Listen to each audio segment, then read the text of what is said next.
Welcome, ladies and gentlemen, to, hold on, I've got to mute Dave here. I forgot to do that. And Dave's gone blank. Right, Dave, speak. Hello.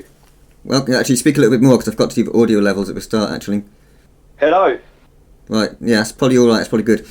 Right, welcome to Beyond the Pixel Portal, our monthly VR podcast, where we aim to bring you all the latest exciting news and tidbits about VR tech and software. That is the right use of tidbits, isn't it, Dave? Yes. Yeah. Tidbits is good. Yeah. Tidbits, is good, yeah. mate. I don't know what Yeah. tidbits means, to be honest. I just put it in there because it sounded right. Little bits and pieces. Anyway, Dave, let's just quickly start off with, do you think they're ever going to make VR headsets for cats? You never know. You never know. They've done it for cows. Oh yeah, they did. I remember that, like chickens and stuff in farms to keep them happy or something when they were like battery hens and stuff. Yeah. Yeah. No, I was just never asking. say never. Yeah, I was just asking because, like, my cat, when I come out of VR sometimes, his toy, he's like brought it up next to my feet because obviously, like, I'm not giving him any attention or whatever. So then he's like brought his toy up, and I feel really bad for him. But yeah. Anyway, with the silly question out of the way, let's move on to this month's news. And I'm going to let you start, Dave, if you got your notes ready. Right. So the first thing is on Monday. Perp Games. Oh yeah. Showcase. That's on IGN, isn't it? Yes, it is. Yeah. Well, I believe so. Anyway, yeah. So I mean, that's quite exciting. So we could hear some exclusive games coming out for the PSVR2 on Monday. Yeah. Yeah, I'm looking forward to that. Yeah, there was another thing as well. What was it? Future Game Show. That's in March as well. Okay. And that's supposed to have a big, heavy virtual reality sort of presence as well, like PSVR2, I think. So that'll be good. That'll be good as well. You know, there's a lot coming out this year. Obviously, this podcast now is about PlayStation VR2 hype because it comes out next month. So the next podcast we do, it will be out, and it'll be about PSVR2 again. But this time we'll have our hands on, or faces on, heads on. So that's exciting. Yeah, I can't wait. But also, go on. Yeah, I've just ordered GTA 7. Nice. I was going to say GTA then. Yeah. Not GTA. I wish. It's that GT7. Yeah. Yeah, you've got the wheel, haven't you? You've got the Thrustmaster T150, is it?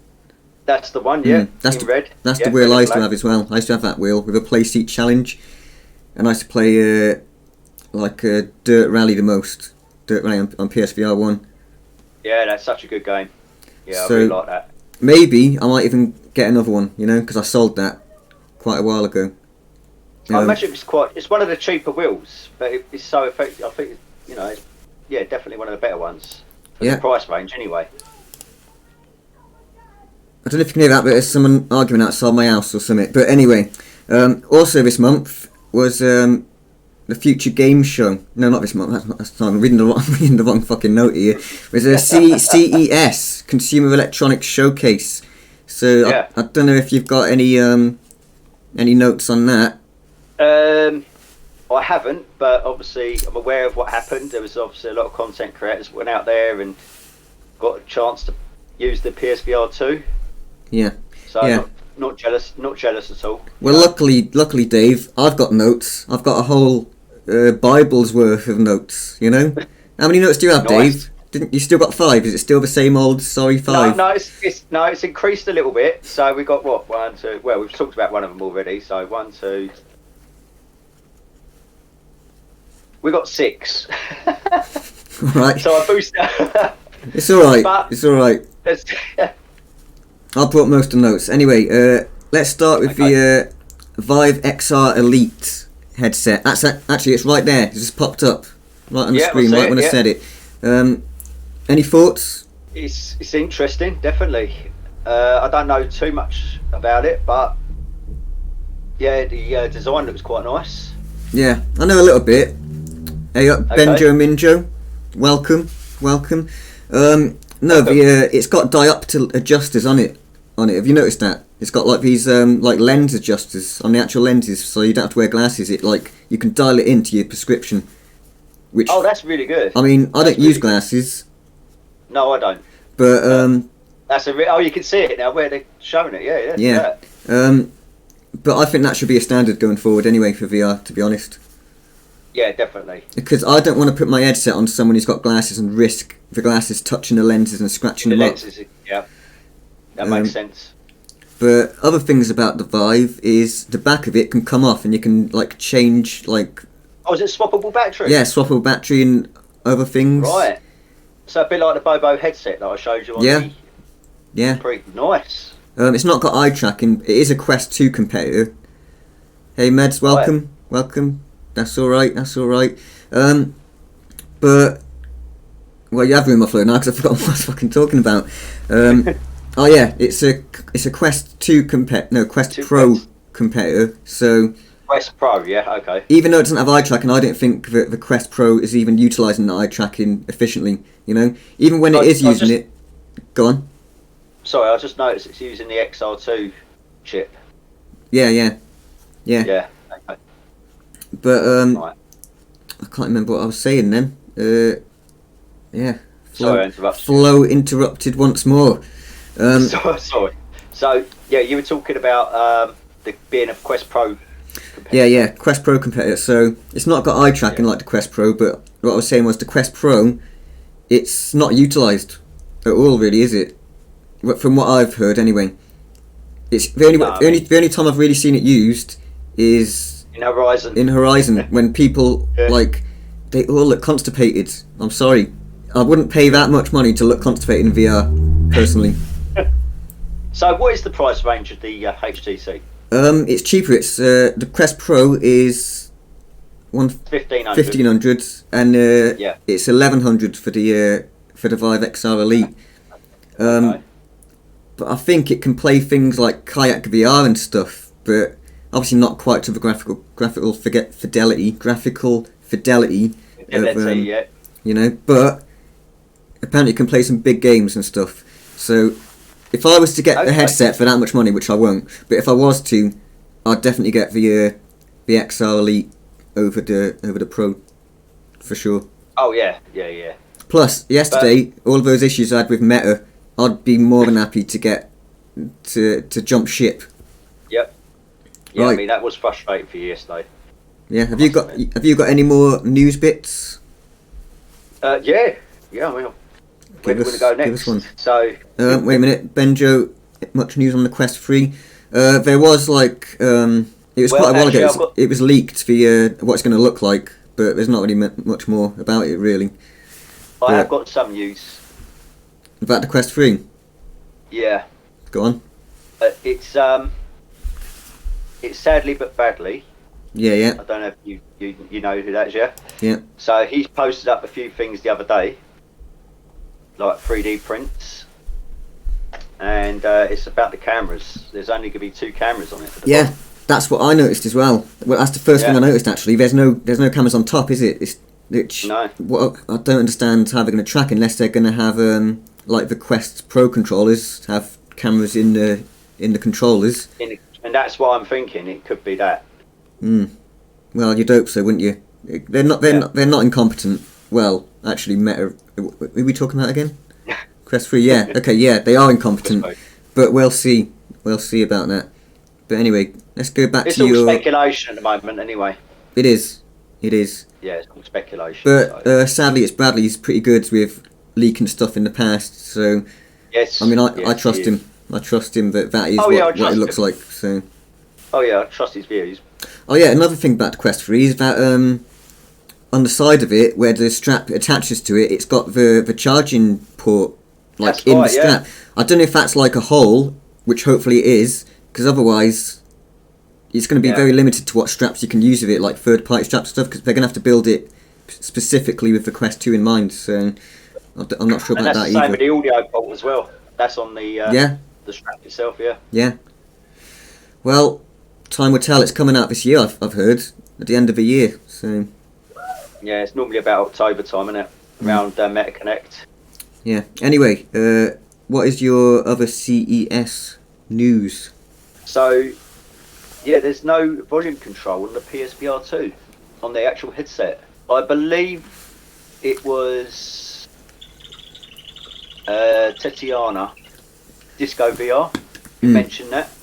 Yeah. When she tried it, and she was talking about the overrated rendering as well. She was saying how, it looks quite. If you look for it, it looked blurry. You can notice it. Yeah. But you had to look for it. I mean, this is getting into the end of the podcast where we're going to be talking about the pitfalls, possible pitfalls of PSVR2, the things that are worrying us. So we'll move on from that for now. Okay then, let's move on. What else have I got? In my notes, I've got that the Quest 1 is it's losing support, or it might have already done it. I'm not even sure. Yes, so I think that's happening. What date did they say that was going to happen? Is it this year? No, I think it's going to be next year. I think there's. Is it? I thought it was like in a few months or something, but I might be getting mixed up with Altspace being cancelled or something, because that's similar kind of news, really, isn't it? But yeah, the Quest's not being supported anymore. The Quest 1. It's kind of understandable, really, because it's mobile. It's mobile hardware. It moves on really fast, There's always going to be something new, and it's always playing. Mobile hardware is playing catch up with like big VR, try and get it looking as good as it can. So it's always going to be, following each iteration like with speed, basically. But the thing that really confused me about that was you can't even join parties anymore. They're not even going to let you join parties. That's it. That's what I was about to say. Yeah, you can't join your friends no more. So you'd have to go in game to party up. Yeah. You know what I mean? You'd have to do it that way. But anyway, Quest 1's in the dust now. Quest 3's on the horizon. Well, actually, PSVR2's on the horizon. As this podcast is titled. And like I said to you in the pilot podcast, I think I'm probably not gonna use my Quest 2 so much anymore once I get PSVR2, but only for like social things, Yeah, understandable. I think I'm still gonna cover some of the games that are going to be coming out. Yeah. There's a lot of my channel is based on that anyway, but obviously I'm going to be doing a lot of PSVR2 stuff, so probably a mix of the both. Well, I mean, I might do a couple of games on the Quest, because there might be some like exclusives. There might be a couple of exclusives on there that I can't play on the PSVR. Yeah. So that's the only reason I'd really go back. But I mean, I'm trying to think of the game now that's meant to be coming out early this year. It's based on a TV series. Peaky Blinders, is it? Peaky Blinders is the one I'm thinking about. Yeah. Yeah. Yeah. That's the one I'm looking forward to. That looks pretty good, actually. Even the Quest 2 graphics, I thought that looked pretty nice, to be honest. Yeah. Even though all of the enemy models are pretty much the same person, which is it's a mobile headset. What are you going to do? Exactly. Yeah.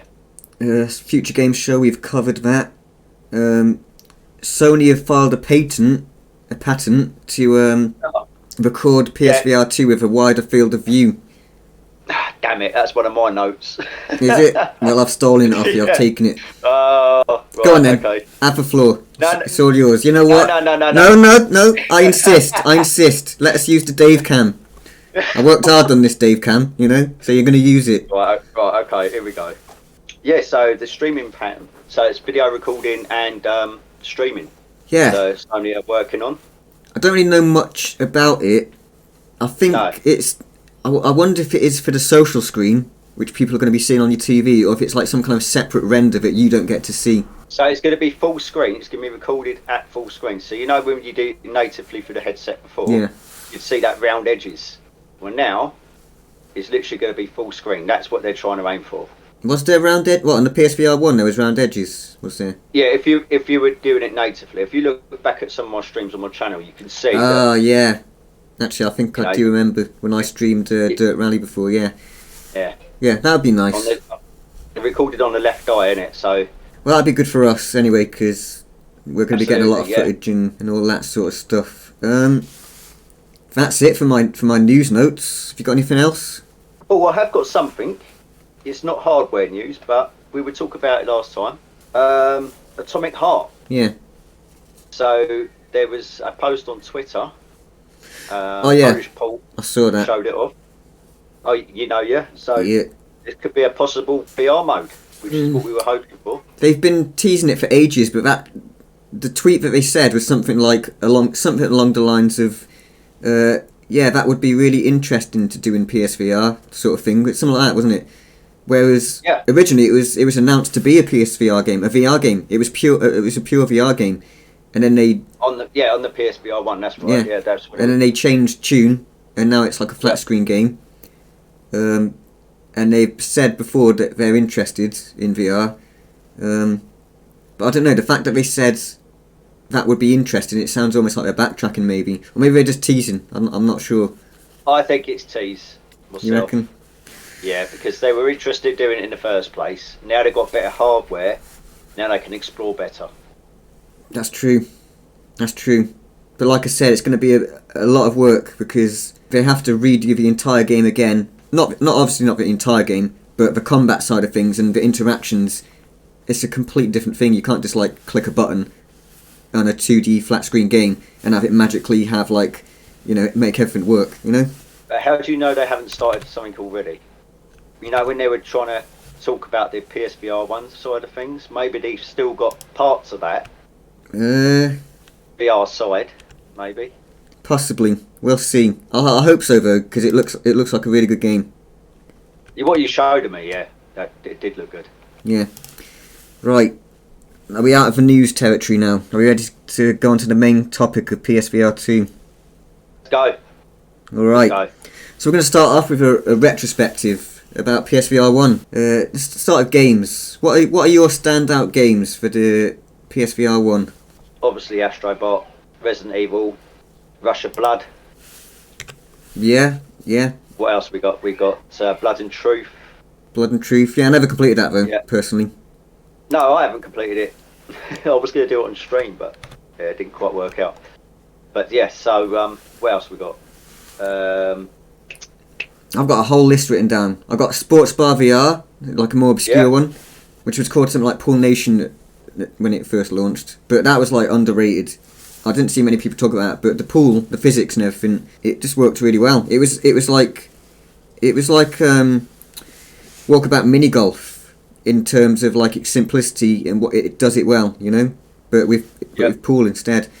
And I really liked that. And it had ice hockey, not ice hockey. What's the one on the table, Dave, where you got like the pucks? Table tennis? No, it's like pucks. Yeah, Oh, that's air hockey. Air hockey, that's the one. You had a bit of that going on. Minecraft, that was one of my favourites on PSVR1. Hope that comes back to PSVR2, but somehow I doubt it. Wipeout Omega, Dave. Did you play Wipeout Omega? Did I play? Mate, that's one of my favourites. Yeah, same here. Like, you turned all the comfort off, obviously, right? Oh yeah, absolutely, mate. All immersion. It's amazing when like you're tilting and shit, and you're fucking tilting around. Yeah. It feels amazing, doesn't it? It's crazy how some games can make you feel like that. It's like Rush of Blood. That felt really good, It really made you feel like you was moving. But then on like Quest 2, when you play that epic roller coasters game, it was nothing like it. So that just shows you that, like, just because you played a roller coaster game like that, some people might think, oh, I've felt what that feels like now. But no, there's some devs of magic. Oh yeah, Rush of Blood is completely different. Kettle of fish in it. Rush of Blood was amazing. Also, No Man's Sky, I've got on PSVR1, which is another standout. Resident Evil 7, Catch and Release, which was a great game. Catch and Release. All these games I played about a month ago. I went back and revisited them because I was going to live stream on my channel to the build up for PSVR2, but I ended up playing Gran Turismo. Yeah. And Dirt Rally. Dirt Rally. Up in M2 only, yeah. It's the best one, I reckon. I might still jump back in on Sunday, maybe. I might do a live stream there. Who knows? We'll see what happens. Yeah, the thing I liked about Catch and Release was just having your own boat and just like going wherever you want in the water. And then there was also like, you got to sell your fish, like you popped them in that cooler, didn't you? And then it sells them, and you make money, and you can get like new rods and stuff. I think I don't actually want them to bring out the same one. I want them to bring a new one out, Catch and Release 2. Yeah. With like different lakes and things. That'd be amazing. Exactly. But also, last standout games I'm going to talk about are Psychonauts. I don't know if you played that one, In the Rhombus of Ruin. It was a point and click adventure kind of thing. No. Made by Tim Schafer. He made like a load of that sort of point and click adventures back in the 90s and early 2000s and things. Such as one of my favourites, Grim Fandango. So I like that sort of stuff. But also Static Institute. That's another great one. We went over that in the pilot podcast. That was really good as well. But any more standout games from PSVR you want to talk about? PSVR1? Yes, there is. I've been trying to think as we've been talking, and it was supported for the aim controller. Obviously, you got Farpoint. That's what I was trying to say. Yeah. And Firewall. Yeah. Doom as well. Doom had support. Doom had support for the aim controller. Doom. Yeah. Yeah. Thing about Doom though. 3.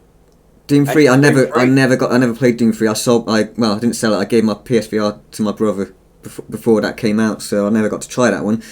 But Doom 3 so good. Doom VFR. That's it. Virtual fucking reality, I think it stands for. I did like it, but there were some big problems. It felt like the guns were coming out of your neck, right here, the entire time. Yeah. I didn't like that. But anyway, let's talk about PSVR1 as the hardware side of things. And what I've got on my notes is the mirror effect. The mirror effect. Do you know about that, Dave?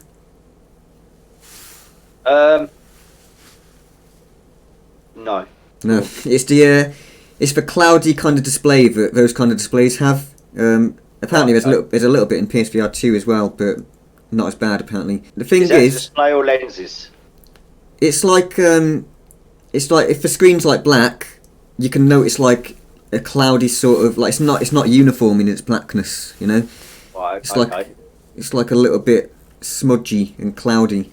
But mine had it pretty bad when I first got my PSVR 1, and I've heard online that people say that you can't fix it. It's something that's just it's there. That's just how it is. But what I did, just as a little test, I put like a YouTube video on my headset, and I put like my disgusting undergarments up inside of my headset so that it like blocked the light from getting in, so it was like it had my head on it. And basically I just put a YouTube video on with flashing colours, like all different colours, for like an hour, just thinking that it's like I could like warm up the pixels and get them all like warmed up basically. And I think it worked, honestly, to be honest, you know. Yeah. So if I have that problem with PSVR 2, I'll probably try that again, although it might have just been a trick of the brain. But PSVR 1 hardware wise, that's all I got for notes. Have you got anything to say about the hardware? They could have updated the Move controllers, in my opinion, for the age they were. Well, they did that for costs, really, didn't they? So they didn't have to manufacture more controllers and stuff, I think. Yeah, but it was very Frankenstein headset, wasn't it? Really. I mean, I love the headset, apart from obviously a dated resolution. Yeah. Well, actually, the resolution was pretty good. Did you ever play The Last Guardian? They had like a little demo. Yes. Yeah, the resolution of the PSVR 1, it didn't take full advantage for most games. Pretty much all games, 99% of games. They didn't actually push out all the pixels to fill the actual headset. But the headset itself is not actually that bad, even though it's like 1080p or something. It's got the sub-pixel display, hasn't it? So, and that really helped. It got rid of the screen door. It was a nice display, but limited by the hardware. Even on the Pro, I had the Pro, and even then, No Man's Sky on the Pro and Skyrim on the Pro. It was a lot of the reason why I stopped playing it. Because I mean, what you're showing now, Hitman, was like visually stunning on there. Yeah, I never played that one either. The thing is about the blurriness is that it was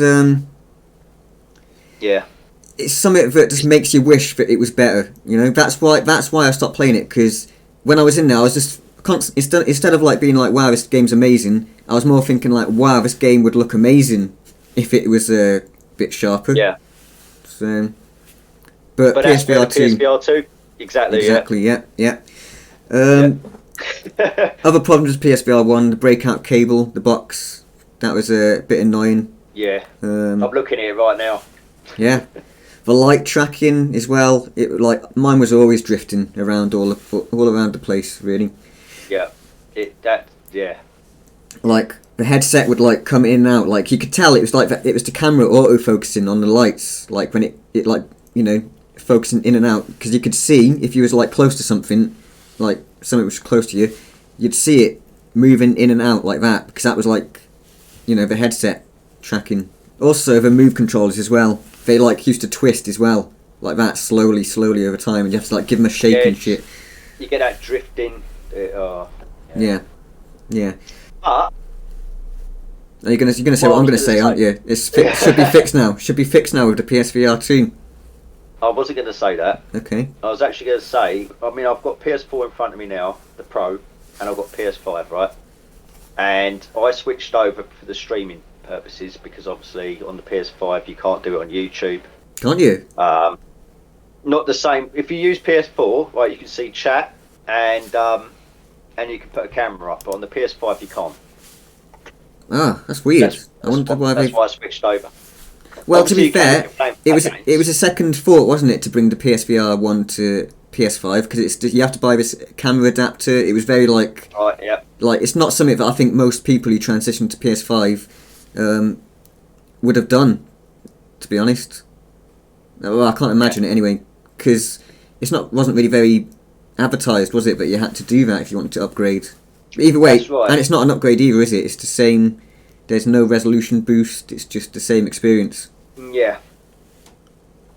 The other thing I was going to say, playing it on the PS5, actually, for me personally, the tracking was better. Oh, really? Weirdly enough. Yeah, weirdly enough. Yeah. Strange. When I tried to set it all up on the PS4, I went through all that rickroll that you had to do, and yeah, for some reason I found it a lot easier on the PS5. So I don't know if that was just pot luck or who knows. There was something behind it. I don't know. Any final thoughts on the PSVR1 before we move on to the PSVR2? On the hardware itself, yeah. Anything? No. Anything at all about the PSVR1? Anything. Well, yeah. What the games as well? Whatever. If there's anything you want to talk about, which you think people might want to hear. Obviously, there's a lot of games that I'd love to see ported over to PS5. Well, let's do that now. Let's go on to PSVR2. Okay. So, first of all, in my notes I've got games. So let's just talk about games. We'll start off with the games you want ported scene. Is that what you was talking about? So, while I switch the video feeds, I'll let you talk about some games that you'd like to be ported over. So, what I'd like to see, would there be a 5.2? I'd like to see a 5.2 come over. I didn't complete that either. No, but I did enjoy it though. I enjoyed it. A lot of games. Yeah, there was so many. I had so many games in my PSVR1 library. So many. Me too, mate. Me too. And a lot of them have not been completed. Yeah. Wanderer. Wanderer is a game that I'd like to see over on the PSVR2. You were speaking about that one. Like, what is that again? So it's a puzzle game. Right. Narrative puzzle game, and yeah, the visuals on that was mind blowing. And I think it only came out this time last year on the PSVR1, so it's not even that old. That's why I haven't heard of it then, isn't it? There's quite a few games that came a bit later that I missed out on. Yeah, I mean, what came out? What was it? Maybe a month ago. There was a zombie game I think that come out. Oh, what was that called? Survive. Something. Yeah, I know what you're on about, but yeah. I didn't hear good things about that on the PSVR1 anyway. I didn't hear anything good about it. I heard it was quite rough. Yeah, I'm still surprised there are people, sticking games up on the PSVR1 now. Considering the PSVR2 is literally round the corner. Yeah. I've also heard that a lot of developers are struggling to get dev kits. I heard that as well. Yeah. Yeah, they're quite limited, so maybe that could be a reason. Perhaps, yeah, but that should be something on release. That should be something that's sorted, and we should see a lot more games. But then again, like we said at the start, there's going to be a couple of big events coming soon. Is it next week when the what was that one? Perp Games. Games. That's going to be on Monday. Monday. That's the 30th. Yep. I'm not sure what time it's going to be, unfortunately, but. Right, and a future game show as well. That's March, I think. March, okay. So that means 2 things to look forward to over the next 2 months, isn't it? Yeah. That's good. Games I'd like to see ported over. Yeah. Like I've already said, Minecraft, but I don't think that's going to happen. Skyrim, but I don't think that's going to happen either, to be honest. What else? Resident Evil 7. I think that's about it, really. To be honest. What about all the games? Yeah, because like I said, with like catch and release, for example, I'd rather see a new one completely. A brand new version, yeah? You'd like to see a brand new version of it. Yeah, fair enough. Whereas with Skyrim, there's not really going to be a brand new version of Skyrim. Well, there is. There's always a brand new version of Skyrim. But modded. Yeah, but I don't know. My mind's gone blank. I haven't really got any notes for that, really. That's alright. I mean, if we move on from games we'd like to see, maybe I'll think of some other stuff. Obviously, No Man's Sky I'd like to see, and we are going to see it, so... Well, we are going to see, yeah. But I've got a big list of games that I'm like looking forward to on PSVR2. Okay. But do you have any that you want to poke in first? Your list is probably going to be the same as mine, to be honest. All right. Well, let's play bingo then. Okay. Resident Evil 8. Yes. Switchback. Yes. Which is, in case anyone hasn't heard, it's been delayed. It was going to be a launch game. It's now coming out on March 16th. Yep. Which is alright, because if that did come out on launch, then I'd have 4 games on launch to rotate with, you know? Which is crazy. People say there's not many launch games for the PSVR 2, but this is the most launch games I've ever played on, even on a console, you know? Yeah. I mean, look at the Xbox, like, the series consoles that have come out. They didn't really have anything on launch. There was no launch games, pretty much, you know? Just, they was all, like, last gen updates, basically. Games that were already out. But also, I've got Kayak, obviously. Yep. Obviously. No Man's Sky. Onslaught. I'm gonna pick that up. No Man's Sky. Yeah. Yep, I'm gonna pick that up. Because thanks to you, you persuaded me to do it. I've never played it. Believe it or not, I've never played that. That's crazy. It's amazing. It's very in depth. There's a lot to it. You know. It's big. It's a big game. And that's probably why I haven't picked it up. Yeah, because you don't want to get lost in space. No, it's not. It's not that. It's that. I mean, long-winded games I try to keep away from because obviously, like you say, you spend a lot of time and then I'll neglect everything else. Which, I think that's a risk you should be willing to take. It's a great game. Okay, well, I've taken your advice and obviously it's going to be coming. Even better in VR as well. It's good on flat screen, but in VR, like when you're taken off from a planet and you can just look behind you and like see the fucking planet leaving you while you're just driving off into space. It's cool. Anyway, Hello Neighbour, we spoke about that last time. Undead Citadel. That's is that actually getting released? That's not going to get released on the 22nd though, is it? I don't know. I don't think that's a launch game. No. But yeah, that does look good. Hell Split Arena, not the one you got confused with on Pilot Hell Podcast. Sweeper. Yeah, you're thinking of Hell Sweeper, which is that's another one that looks good. Paradise Hotel. Yes. That's one we haven't spoke about. That looks pretty cool. Yeah, Paradise Hotel. Is that the ones that was... Or am I thinking about something else? It's a zombie game. It looks like Dead Island almost. Yeah, I'm thinking about something else. Yeah, but you're probably thinking about my next one, Bloody Hell Hotel, which is the one we spoke about. I said the graphics weren't going to look like that. Oh, the vampire one. Is that the? Yeah, I think it. Yeah. The vampires, yeah, that's the one. Yeah. Yeah, that look. Well, hopefully they will look like that. Resident Evil 4. You're sceptical, though. I am sceptical. I'm sceptical of the graphics. I'm sure it's going to look good, but I think that was just a pure CGI trailer to show this is basically what it looks like. Just like the Horizon Worlds trailer for Facebook, which looks like, well, look at these graphics, and then you get in there and it's a bunch of fucking constipated people with pro headsets and crab hands when there's more than 20 people in the world. Ridiculous. Resident Evil 4. Obviously, that's not going to be... it might be the full game. They might have changed their tune since or something. But I don't know. I don't know about Resident Evil 4 because it probably will just be a mode, and if so, I probably won't be interested because I'm not actually a big fan of Resident Evil 4 as a game anyway. I know people might be shocked to hear that because it's like people love it, but I prefer the older Resident Evils, like the really scary ones, you know, like 1, 2, and 3, basically. Yeah. Creepy zombies. I like slow, creepy zombies and stuff. That'd be nice if they put the Resident Evil 2 remake in VR.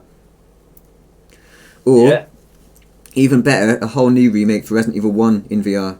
Because that would suit the small corridors of the Spencer Mansion. That'd be really sick. I'd love that. But yeah, Resident Evil 4 is probably going to be a mode. You know, like Mercenaries or something, which I'm not really... Well, I'll wait for reviews for that, to be honest. Okay. Another one is VR Skater. Yes, probably not for me, that one. That one's for me. As you can see, I've got my decks on the wall up there. I used to skate every fucking night, every day. I could see you got, you know... I still dream about skating, but I'm too old now. I'm old. I've not got all the juice anymore within my loins. But with VR Skater, it's pretty cool because it's got like gesture based. It's kind of like EA Skate, which, you know, you use your thumbsticks to do the tricks, but you don't use the thumbsticks. You use the controls to like slam the like board down and stuff, which seems really interesting and technical, and I like that. Okay. Other games, Firmament. I'll quickly breeze through these now because it's probably getting boring. Firmament, the Reese Project, which is something that I didn't hear about until recently. Yeah, it's something where you're on some Nazi mining facility. It's something weird, but it looks cool. Cities VR and Windlands 2, and that's my list. I feel like you're missing something off of that. You're probably thinking Horizon Call of the Mountain. Yeah, I mean that's the one I'm looking forward to playing that. I know you're still on the fence for that one, aren't you? Really? I am on the fence, yeah. But I'll wait for reviews. I'm not against it. I don't think it looks bad at all. No. It's just I'm like I said, I'm not I haven't played the actual Horizons game, so I don't really have like any desire to do it. Yeah, you know, because I've never been in that world. I don't know the characters, so. Right. So who knows? I've only played the first one. The second one is still in its cellophane. Oh yeah. Are you gonna play it? Mate, I don't hardly play any flat games. Well, send it to me. I'll have it. Right. Any more games, Dave, for PSVR 2 that you're interested in that we haven't mentioned? They're not going to get on. I don't think it's going to be on launch, but I'm looking forward to Sin. Safety in Numbers. Sin. Sin. SIN. Safety in Numbers. I don't think I've heard of that one. Oh, is it Exis Legion? Yeah. No, yeah.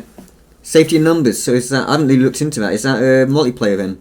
Co-op. Yes. Nice. It's going to be co-op. I love a good co-op game, good horror co-op game in VR as well.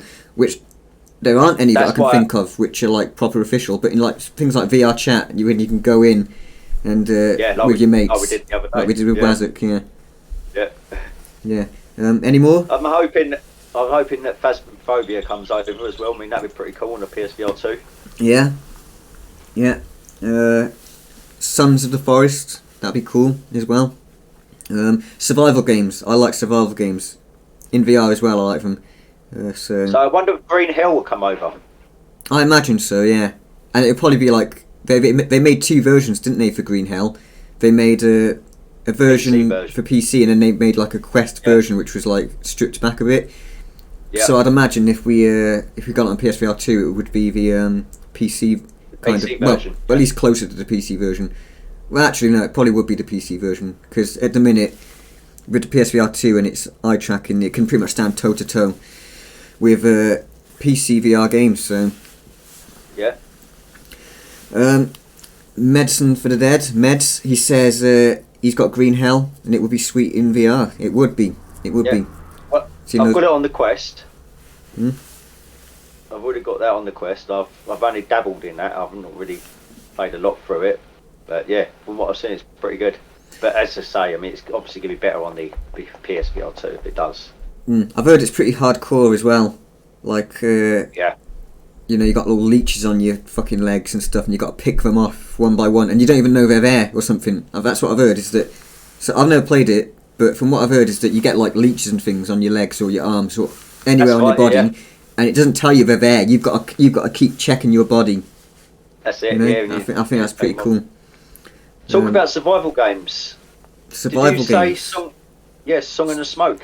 I did not say Song in the Smoke. I've heard it's really good, but it's single player, and Oh, okay. mostly with survival games. I've played a lot of them in single player, but these days I want more of a multiplayer sort of survival experience. You know, like in Minecraft, where you can have like your mate living next door in his house that he's built. That sort of shit is what I like. You know, where you can like see, oh, look at this that I fucking found, or look at this that I just crafted out of this fucking old stick or whatever. Stick, right? Okay. Yeah. But talking about Minecraft and things of that nature and Green Hell, hybrid games. I want to touch on hybrid games because that is going to be, I think that's what's going to make or break PSVR2. Aye. We need games that are not just, you know, we need hybrid games. If people don't know what a hybrid game is, it's a game that, like No Man's Sky is a hybrid game. It's the same game that you buy, but it's also got a VR So you're talking about component. You're talking about flat to VR. Yeah, it's the same game basically. Whereas Skyrim VR, that's not a hybrid game because it's its own game, you know. Yeah, hybrid importance. It's we can't just rely on Sony to bring out like pure VR games, you know, because it's just not good. It's just not going to happen. Yeah, Where have you gone? Phone fell over. There we go. What about you and hybrid games? What do I think hybrid games are important? Yeah. Yeah, absolutely. Yeah, it's something that offers something different. Yeah, well, it's nice to have exclusives, but yeah, to have a proper, you know, flat game into VR would be great. Yeah, so I mean, I was just thinking, I used to love Need for Speed, and I do like my racing games. So I'd love Need for Speed game, maybe Most Wanted or something like that. Yeah. Come over to VR. Well, that's something like GTA 6. Imagine that. GTA 6 hybrid. Yeah. Even if it was just like the online section or something, I think people would be more than happy with that. Not that I think it's going to happen. I don't think that's going to happen. You know? I don't think Rockstar... Have they ever done a VR game before? I'm not sure, to be honest. Yeah, I don't think they have. But no. I've never heard them show any interest, and VR's been around for a while now. Wait, they did. They did Noir. What is it? LA Noir. Yeah, LA Noir, There you go, my brothers just said that. LA Noir, yeah, they did. So who knows, actually? That shows that they've dabbled in it. Right. So, you know what'd be really nice, though? Red Dead Redemption 2. Was that Rockstar? Yeah, LA Noir's Rockstar, yeah. Okay. But I don't know if Rockstar handled the VR side of it. It might have been a port by another studio or something. I'm not sure. And San Andreas, which is not, you know, we haven't heard of for a while. Well, yeah. But to be honest, I thought that was marketing. That was just some bullshit marketing. Because at the time when that came out, the Oculus Connect, that was when the remasters for GTA came out, and there was a big uproar about it, and people were like really unhappy. And also around that time, people were like losing faith in the Quest, thinking like, oh, there's not much on it, you know. So I think tinfoil hat time. I think they went and talked to each other, you know, Meta and Rockstar, and said, hey, how about just to make people a bit more hyped for our games and our software, like to restore faith, let's just pretend that GTA is coming to Quest. I don't think it's going to happen, personally. I think it's a marketing ploy. It's a bit tinfoil hattish, I know, but that's what I think. That's what I thought as soon as I saw it. Maybe it could be for Quest 3. Maybe they knew Quest 3 was coming down the line, and they thought, we'll get it out early to get the excitement up, get some hype up. Nah, that's not how you hype people. You don't want to hype people by, like, talking about it years and years. And if you want to hype people, you want to say, this is our game that's coming out next month. Keeping it a secret. When you say something about a game that's coming out, and then you say, all right, where is it? And it comes out like years and years later, the hype starts dying. And then you have to rebuild that hype. So they might be doing that, but I don't think that's the way to do it. But Med says, no. I think it was called LA Noire, the VR files. So it may have been a standalone game. I don't know. It was on the PSVR. It was on the PSVR. Yeah, I think it was actually. It was its own. It was like, it wasn't the same game as LA Noire. I don't think it was like its own little spin-off, maybe. Elder Scrolls 6, yeah. Well, I am hyped for that as well. But here on Beyond the Pixel Portal, it's probably never going to come to VR, so we're not going to be discussing it, unfortunately. But who knows? I'd like to eat my own words there. I'd love to see it in VR. But either way, I'd love to see it anyway, to be honest. Have you got any notes that are going to fit in with a PSVR2, which isn't related to, which is related to the games basically and the software? Games and software kind of stuff. I've already talked about the volume control, haven't I? Yeah. Have I? Hype. Yeah, I get it, Meds. Yeah. All right. Well, how about software-wise? I've got written down PlayStation Home. It's not been announced, by the way. No one get excited. Don't get excited. But I think that VR, as you should know, Dave, I think it lives. The day-to-day VR usage lives on social experiences. Yeah. So, and what better thing? Yeah, what better thing than to bring back PlayStation Home? Because not only is that a social thing, like think about trophies and stuff. I think I've said this to you before. But you could have trophies which are like either like physical badges or like a pet that flies because you've unlocked certain trophies, and or maybe a T-shirt. Yeah, bragging rights. Yeah, bragging and then rights. Yeah. You could wear like your trophies walking around a social world with other people, and then you can visually see what games they played, how good they are at those games, and be like, you could make friends and make new people to play with. Right? It seems like a no-brainer to me. I think it has to be done. They have to do it. I think Sony would be absolutely stupid not to. Do you agree? Yeah. I do, yeah. But I'm also thinking, until you said the fact that, you could meet friends and then share the same games together and stuff like that. But until that point, I was thinking, would that be a distraction from getting into the actual games themselves? Of course not, Dave. The games are going to be amazing. You know what I mean? You're not going to be like, oh, well, here we are talking. Oh, let's not play No Man's Sky and explore the universe, No, it'd be it'd be a wind down place, definitely. But no, that's what I think. No, but I do think that people will spend a lot more time in there than they will gaming. But I think that's a good thing, because most people, like who we know especially, who play VR, they spend most of their time in social. Gaming in VR is very physical and everything like that, and you need a bit of downtime. And the best way to keep people in a headset is with social experiences, and like VR chat. That never came to PSVR1, but I'm hoping it comes to PSVR2. Even though the community... that would be amazing, yeah. A lot of people might have trouble with the community, because there's a lot of kids in there, and a lot of weebs, and a lot of furries, and a lot of strange things go on in there. But you can find good people in there. Or, like us, we just go in on our own and make private instances. But either way, social. It's a... VR... I think most people are using it socially. Like the people who are using it on the daily, as a daily driver, they're using like social apps and just like chatting with people. And then they're like, hey, do you fancy a game of walkabout mini golf? And then they go off. I mean, a lot of the people that I've spoken to in Horizon, or some of the people, shall I say, are literally just bought a headset for that purpose. And that's what I'm getting at. Yeah. A lot of people do that. Like old people as well, which is I didn't expect that before I came into VR. There's a lot of like plus 60 it's people. Surprising. It's surprising, isn't it? Yeah. Like that 88-year-old man who was talking to you the other night, talking about the war and all that sort of stuff. Yeah, it's crazy. But PlayStation Home, my final thoughts about that. Well, the thing is, PlayStation Home, the original one on the PS3, that was the original primordial metaverse, it was basically a metaverse. It's the perfect fit, and I think Sony is they'll be mad. They'd be absolutely mad not to bring it back. I don't even know why they got rid of it in the first place. Maybe there just weren't enough users. But I think in VR, I think pretty much every single person with a PSVR2 would be a user of PlayStation. Oh yeah, absolutely, yeah. VR. Yeah, they would be, yeah. And not just that, you could do you could have certain worlds and stuff. You know, like a God of War world. You can go in there and meet people who want to play the game.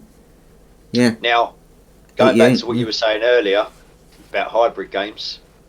Now that is a game I'd love to see as a hybrid VR game. God of War, I think it's... no.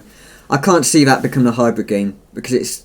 The way it's played is very different. Happen, but it's something it would be cool, yeah. But I do think, related to that, there's going to be a God of War VR game. There will be. Just like Call of the Mountain. Like, mark my words, Dave. I'm saying it here now, live, on the internet. Yeah. In front of 3 live viewers, one of them who is you. Yeah. It's going to happen. Definitely. I hope so, mate.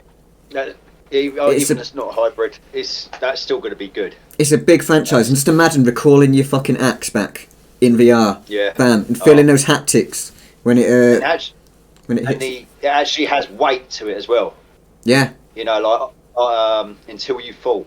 Yeah. You know, if you played Until You Fall. Well, I don't know, because you in God of War you're playing as Kratos. You're playing as Kratos, so he's a strong man. So I wouldn't probably do the weighty thing with that. Maybe a little bit of weight, but mostly, you know, it's to him that axe probably weighs like as much as a toothpick. So yeah. Okay. But what if you had the option to play as his son? Things are going to be heavier then. Yeah. In fact, that might be... I can see them doing that if he was to do a little standalone VR version of God of War. I can see you playing as his son. I can see it. Yeah. I can see it in my mind's eye. Let's talk about Unreal Engine 5. We touched on it in the past stream, but I've got it written here as a note. I don't know where I'm going with this, but I don't know if I've got anything new to say anyway about it, really. But I am excited for Unreal Engine 5. Let's just put it like that. Like this, Call of the Mountain, that's an Unreal Engine 5 game. I don't know what tech it's using, whether it's using Nanite or Lumin or anything. But either way, it does look stunning, you know? It looks amazing, graphically. Gameplay-wise, I don't know. I don't know about gameplay yet. I mean, it doesn't look bad, but that's quite impressive, is the physics, like all those little bits flying around there, with those graphics as well. It's going to be good. It's going to be good, man. I'm excited for it. That's the thing, Unreal Engine 5, if they're using Nanite, which I touched in the last stream, which is basically on-the-fly level of detail. I said it wrong in the last stream. It's the further you get away from it, the bigger the polygons get, but you can't notice it because they're taking up the size of pixels. So say that I was like, the camera was like 100 meters away from some kind of object. It's going to be made out of way less polygons, but you're not going to notice it because it's too small to notice anyway. It's like, so that's how that works. So it saves on resources, and that's what lets you get more graphical fidelity out of the console. So that should give us much better looking games for PSVR2, which I'm hyped about. Are you hyped, Dave? You don't have to ask me if I'm hyped. I know you are. I'm not just hyped. I'm super hyped for it. Yeah. We've all been waiting for this for a long time, and it's finally coming. I'm just as hyped as I was before I got PSVR1, before I even like really tried proper VR, you know? Like when I was just sitting there imagining it, like when I got my Quest 2, I wasn't feeling like that. But this feels like something different. It does, yeah. It feels like VR's fresh again, it's new, you know? Something big is on the horizon. That's it. And it is. Alright, let's move on now. We've been going for 1 hour 10 minutes so far, and we are about 3/4 of the way through, I reckon. Let's go on to PSVR2 Tech, the technology. I've got foveated rendering written down. I've got full body tracking orbs, aim 2 ? PC support questionable, I doubt it. I think absolutely not going to happen. But what do you think, Dave, about any of that? Any of those subjects? I'd love an aim controller too, but I just don't think it's going to happen. Personally, We don't really need it anymore, do we? I suppose because it's like when you're using two-handed weapons on like a quest, it's fine. It feels fine, you know. Yeah, exactly. And I think there's going to be third-party attachments that you can use, like ProTube. Maybe do something. Yeah, and that's a cheaper option as well, obviously. But, well, I don't know. What you think? So, like things that you just putting your controller in is going to cost more than or the same amount as actual like hardware. Imagine if they brought out an AIM 2, it's not just going to be like the AIM 1. It's going to have haptics in it as well. Yeah, it's a good point. So, how much was the original AIM? I don't even know. I can't remember. No. Was it about 300? So in that case, well, no. It wasn't like 300 quid.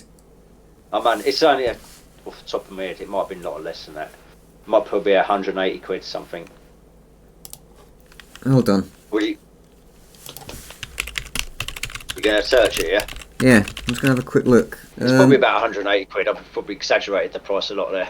Right now, it's 129.99. Right, okay. That's now though, but what was it on release? I reckon it would have been only like 20 quid more, maybe. Yeah, okay. Yeah, no. Yeah, I don't think they'll bring out an AIM 2 either, because I think the main reason that the AIM came out was to give you a controller of analog sticks, mostly. It's not about it being a controller for two-handed weapons, you know, because that limits it anyway.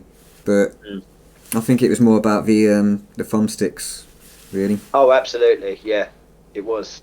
But you've seen those full body tracking orbs, that Sony have brought out. Yeah, that's gonna be quite interesting. And like you say, for the social experience, like Sony Home, that would be great. Yeah. Yeah. I'm not exactly sure how it works. I think you use your phone or something. I don't know. I'm not sure. Are they Bluetooth? Since they are, they would be connected straight to the PS5, wouldn't they? I don't know. I don't know how they track. I don't know what they're doing to track. It's not like I don't know if it's camera based using your phone, or I don't know. I really don't know. I probably should have done some research on that, but I've got a lot of notes on other things. So you should have been doing the research for that, Dave. Right. Okay. So tracking orbs, yeah, that'd be great for games where you like can kick things as well. Although obviously you need to make sure you got a good play space and not kids running around. Unless you really hate your kids, then maybe you can use it as an excuse. You know, just put it on pass-through. They'll think you're in a game, and they'll be like, "Oh wow, you keep kicking me. It's crazy how you keep kicking me." Yes, because I'm fucking aiming for you, little. But tracking orbs, I like the idea of full body tracking. I do, so that's a win from me. How much they're going to cost, I don't know, but you know what we missed out at the start when we was talking about CES is like gloves and stuff, like electrodes. Oh, haptic gloves. Haptic gloves. So let's quickly go on to that now. It's a bit, the pacing's a bit weird. We've done that kind of wrong there, but never mind. We learn. We'll do that next time. That's alright. That's fine. Gloves. What I want to talk about was the electrode gloves. You know, when they have actual electrodes in your fingers, on the end of your fingers. Oh, okay. Yep. So obviously, go on. No, go on. You carry on. Well, gloves usually the VR gloves that have like they got like pulleys and levers on the back of your fingers, so that it stops your fingers moving. That's that takes a lot of moving parts and a lot of engineering. It's also it's more expensive to do that.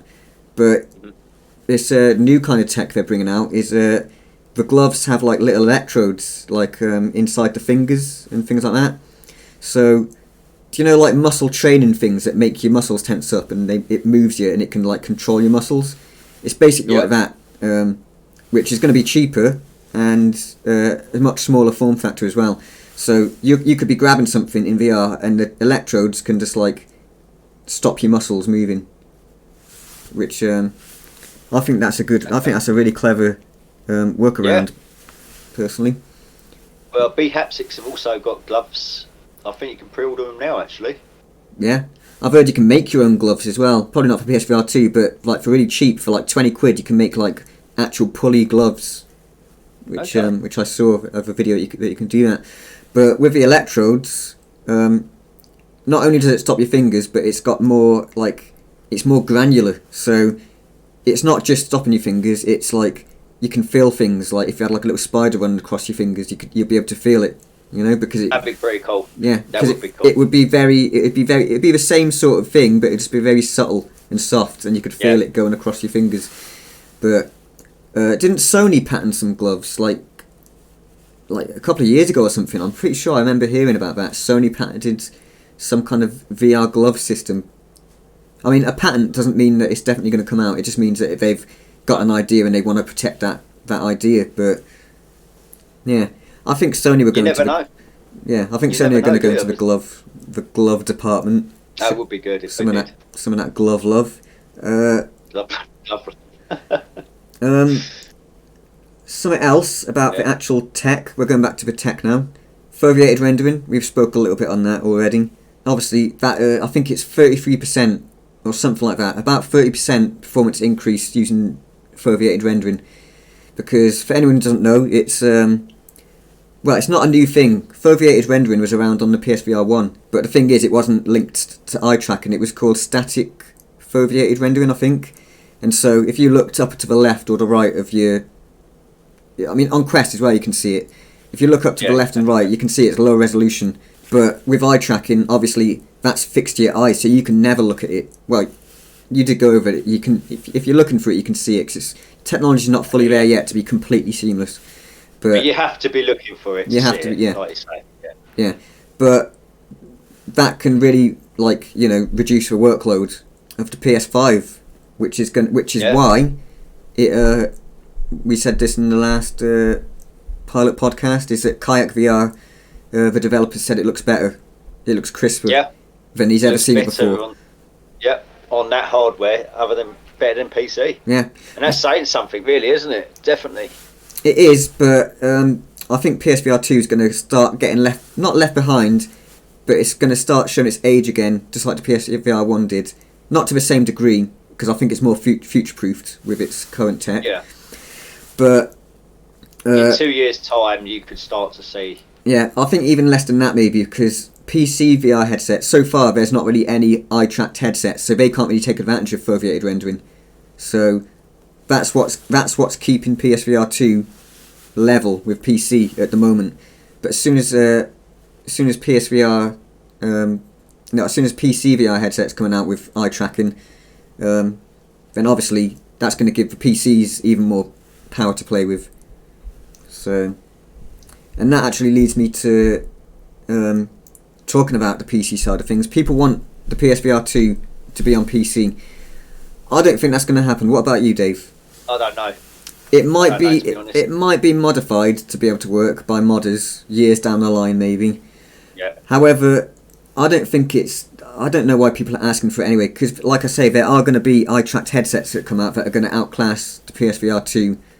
You know, within a few years. Yeah. Definitely. Maybe even within the year. Like the Quest Pro as eye tracking. That could be, because obviously you can use that with a link cable. If the developers of the games want to implement eye tracking foveated rendering, they can, you know. But there isn't any at the minute. There's, as far as I'm aware, there's, apart from like commercial use kind of thing. Oh, that's it on the screen right now. It's showing you like an example. But obviously, your face is going to be really close to that screen. So even though you could see the pixels there, it's going to be a lot harder to see when you're in the headset. Okay.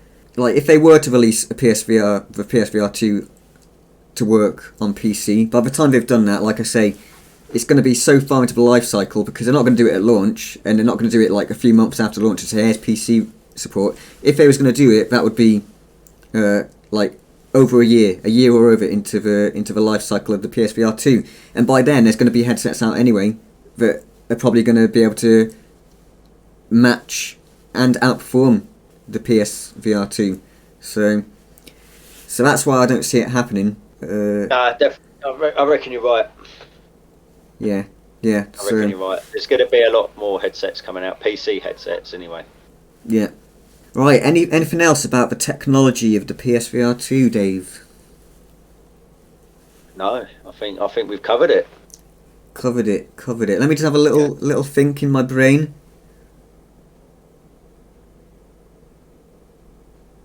No, there's nothing in there. The field of view is going to be about the same as the PSVR1, right? 10 degrees bigger.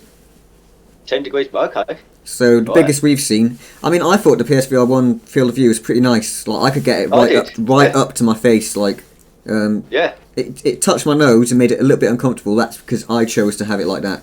I took that discomfort just so I can get that little bit more close to the screen. So I think we'll be happy with 110 degrees.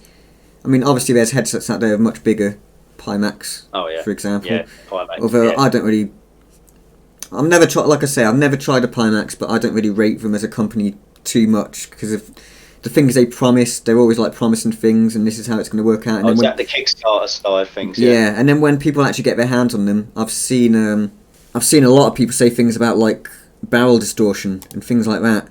Because obviously, if it's a really wide field of view, you're going to need the games themselves have to be distorted in a way that matches the lenses. So I'd imagine, I might be wrong here, but I'd imagine that's a developer thing that they have to implement, so it limits the use of it.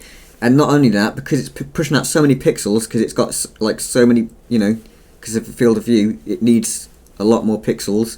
You need the power to actually fill those pixels up. So I don't know. I think it sounds all well and good on paper, Pimax kind of things, but we'll see. I've heard good things about the crystal, the display resolution. That's not high field of view, but they're taking more of a clarity sort of approach there, which, like I say, I've heard good things about it. But as a company, from what I've heard about Pimax anyway, they seem a little bit unprofessional. Maybe they're just too excited. They want to it's like No Man's Sky when that was announced, and the developer for that, he was really excited about it. He was over-promising because he believed in his product, and he wanted it to succeed. So maybe that's what's happening there as well. I don't know. But right, I think that's it for PSVR2 Tech Talk.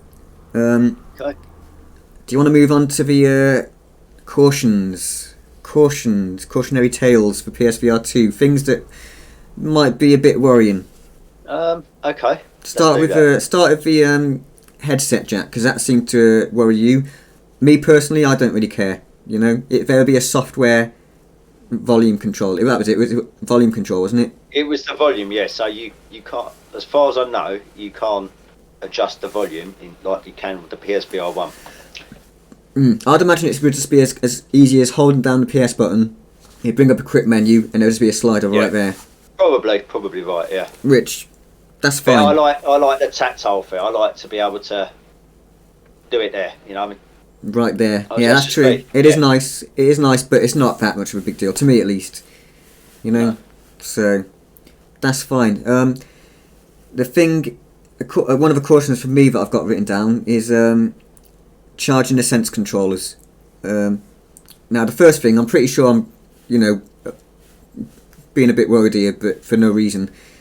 But hopefully they have a forked charging cable, so we can use one cable to charge both of the controllers. I'd imagine they do, but who knows? Maybe they won't, and I hope that's not true. But that's silly. I'll get that. Fuck that off. But there are third-party people out there already doing stands docks, with docks. Yeah, exactly. Sorry, docks. That's more money though. That's more money. It is, and it's more space. I don't have the space. Fair enough. I'm almost like a hoarder at this point with all the stuff in my flat. But the other thing about charging the sense controllers, which I want to talk about, is how much charge are they going to hold? Because my DualSense, it runs out so quick, within 4 hours maybe. 4 hours. That was one of my concerns, to be honest, because I was exactly like 4 to 5 hours. because I prefer continuous use. I think I've got an Xbox as well, and that's where they differ. Sony and Microsoft is Xbox. They use batteries, so if I use rechargeable batteries, I can just like get two. I get 4 of them charging, or whatever. It runs out. I just swap them out, put them straight in. I'm playing. Yeah, like we do with Quest. Yeah. Which I think is that's my preferred option, really. Me too. Or what I think they should have done or could have done.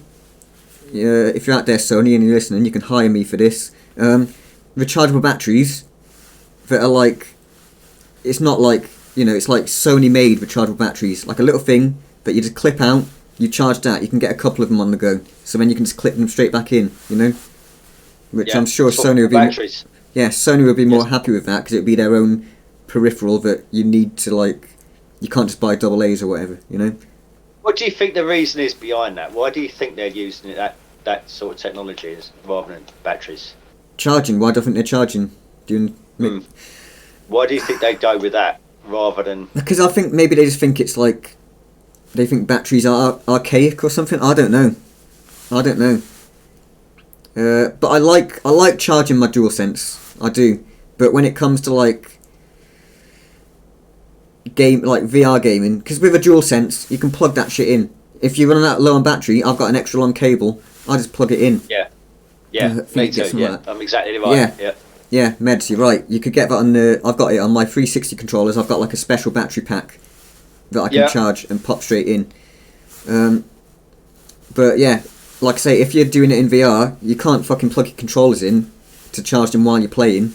Well, you could, but then you might have like the local teenage girls fucking doing jump rope underneath it while you're doing this,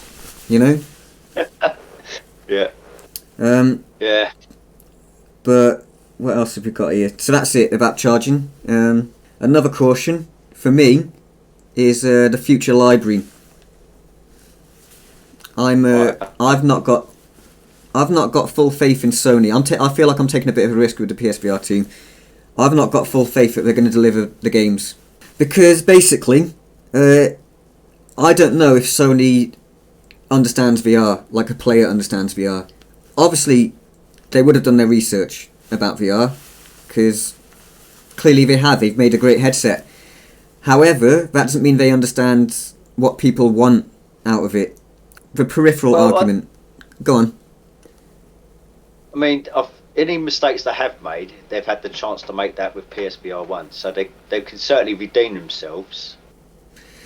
They've got, Yeah, but the thing about PSVR1 is there was some good games on it, but not enough. They mostly left it for like indie developers, and there was a lot of shovelware and a lot of low quality content, and I don't want them to do that this generation. That's what I'm saying. This is what I'm saying. They've made mistakes on PSVR1, and now they've got the chance to really push it forward. Well, on the PSVR2. The thing is, they need to realise that they can't treat VR as just another peripheral. It's not like a light gun for a Nintendo console where it's like, oh, here we go, I got a little light gun I bought for my controller, and here's some games for it. Like, there's only a few games for it, but here you go, here we are.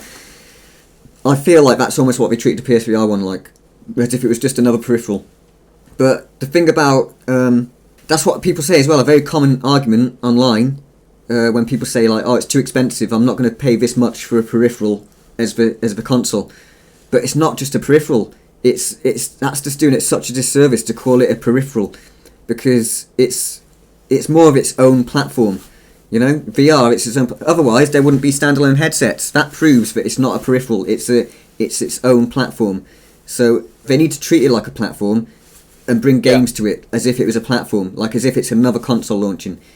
That's what I think they need to do, and that's why I'm not sure I really fully trust them, because I've never heard anyone speak about that before, about it being more than a peripheral. But it is. Would you not agree? Yeah. Yeah, it's it's something that no one's talking about. I've never heard anyone talk about it, but that is what VR needs. It needs to be treated like as a platform, because it is one. If you treat it like a peripheral, especially at that price, it's no wonder.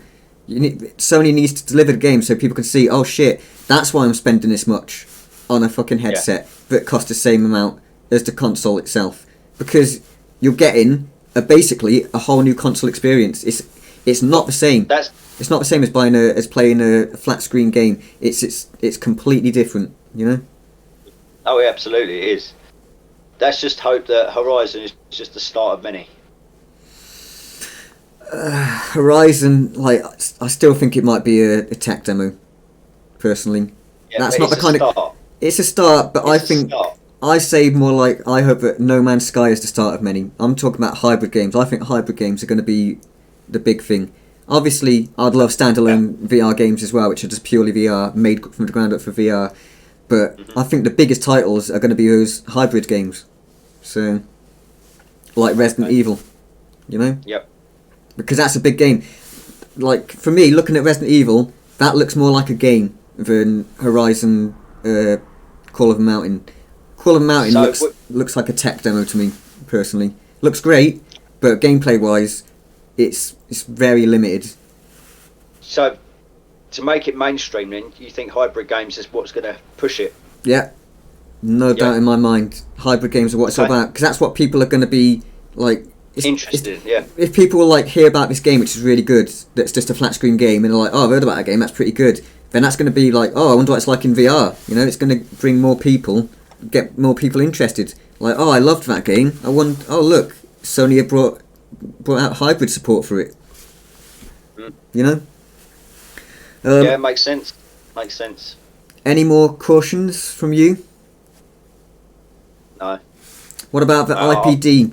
IPD needing calibrating each time you each time you give your headset to someone else, they've got to recalibrate, which probably is not too bad. I mean, you just got to go through a small setup. It take less than a minute, but I think it might need to you might need to calibrate each time you put it on, because every time you put your headset on, it's going to be slightly in different positions. So I'm not sure. It might have to recalibrate every time to get it crisp, which.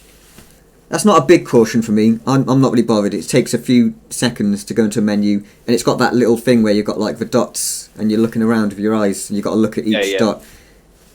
That takes a couple of seconds. You're done. So that's not really too much of an issue with me. But there's something you might not have heard of another thing. It's just a caution, but it might not be too bad. The grip button it's a button. It's not a trigger. You know, so it's just on off. Right. Oh, really? But if they've got like Quest 2, the capacitors, the touch capacitors, which sense when your thumb's touching them, it might be using that, and it might be using that. So like when you go to grip something, you'll still have like a granularity, like I keep saying that word recently, granularity. It's not the word I mean though. I don't know what word I mean, but anyway, you know what I mean. Tactile. Not even tactile. It's gradient, that's what I'm saying. A gradient. It's got a gradient to it. So if it's got that capacitor sort of thing on that button, then I don't really see it being an issue really. But I think that's it. I think we've got through all of the notes. If there's anything else you want to talk about? No, mate. To be honest, it's just PSVR. Yeah, I'm excited. Excited for it, mate. I just can't wait for it to be less than a month. Less than a month now, mate. Yeah, 27th today. This time we will have it. This time next month we will be in that headset. Well, I'll have it hopefully if the payment doesn't go all weird or whatever. But you said you was going to order it through retail, didn't you? You said you was going to pre-order it so you can get it on credit. That's right. Yeah. But have you heard anything about that yet? Yeah. Is there any Has it come up on any stores? If not, I mean, I've booked time off. Okay, so I've booked time off. Oh, so you booked time off so you can like just stare at Curry's, refreshing the page to see if it comes up. Yeah, mate. So on Tuesday night, if that's the case, then even Argos, because Argos do same day delivery. So yeah. On Wednesday it will be here, mate. No matter what, it will be here. But Argos, do they do a payment plan, which you can? They do. Oh, okay. Yes, they do. Fair play. Well, that's worth knowing for any viewers out there in the UK. Yep. But you need good credit or something, don't you? or is it like Amazon? Because my Amazon, they let me like. The only thing, hang on a minute, before if you are new to doing it, you have got a credit limit, so you do have to bear that in mind. And I think it's around £500, so you might not have enough. So I suggest that. Like it's too late now. Suggest you just buy a load of shit. Buy a load of shit now. And pay it. Yeah. And then your credit limit will go up. Yeah. But yeah, I've been a bit worried actually, Dave, that you're not going to get a PSVR and we're not going to be hanging out on day one. Look, I've bought headsets through credit, okay, and I've paid it off. I normally do buy now, pay later, and I've paid it, okay, so it's going to be here. It's the way I've always done it. It's the way. Alright then. Well then, hopefully I'll see you in the next podcast, and you will have played it, I would have played it, we'll get our thoughts out, and yeah, I don't think I've got anything else to say really, except for like thank you everyone who's joined. We've had 4 viewers, we had 5 viewers at once as well, which is nice for the first one.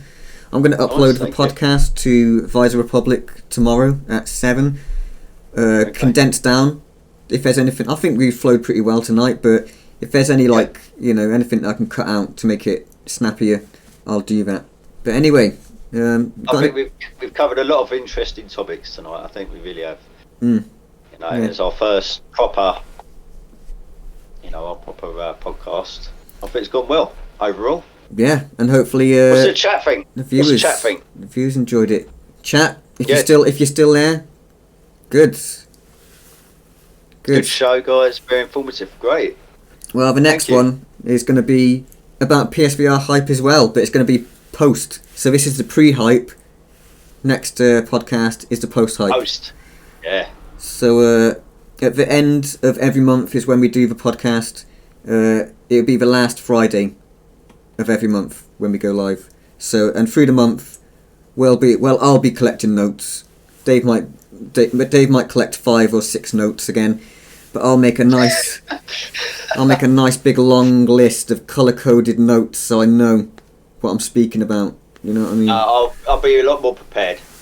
You know, busy with work and stuff. You know, it's just Yeah, well, we've worked. Well, I've worked hard this month on all of the overlays and getting all those notes ready to make this the best that I can. Yeah. You know, you have worked really hard, mate. I'm really appreciate what you've done. But you've done a great job. I've needed a piss for like the last hour, and it's very uncomfortable. Do you know that once, Dave? Once, I'm going to hold it in a bit more to tell this story, end little story for the people who stuck around at the end. When I was in school, we went on a school trip to watch. I think it was like Avatar in the movies or something like that.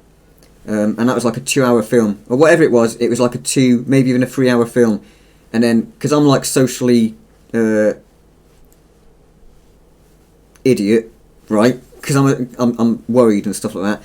I'd rather like stick to the group and not like go off and then think like, what if I go into the wrong fucking cinema room or whatever. That's the kind of things I think about. But, so I didn't. I went off with a group, I thought, fuck it, I'll hold it in. I held it in for 3 hours.